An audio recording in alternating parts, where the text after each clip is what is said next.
Hello, today I am with AirPods Pro and the Android device. It is the Huawei P40 Lite, and I'm going to show you how to connect the AirPods Pro to your Android device. So let's start from open the settings. Now move to the device connectivity, click on the Bluetooth, and because this is the way that we are going to connect, and turn on the Bluetooth with this marker.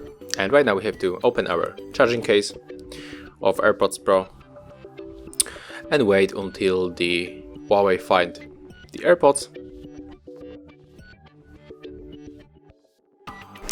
Okay, as you can see, there's the alert problem that he doesn't want to find them.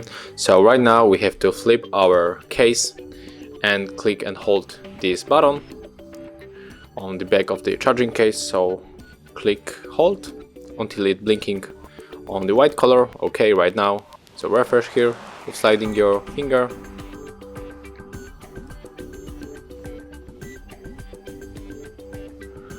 Okay, he's searching again.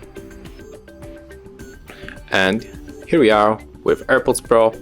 So now just click on it to pair them. Yes, pair, and they are connecting, and as you can see they are connected. So right now we can just use our AirPods Pro with Android device, and this is how it looks. I hope that I'll help you guys. If I do, leave thumbs ups, comments, and it will be cool if you subscribe to our channel. See you in the next videos.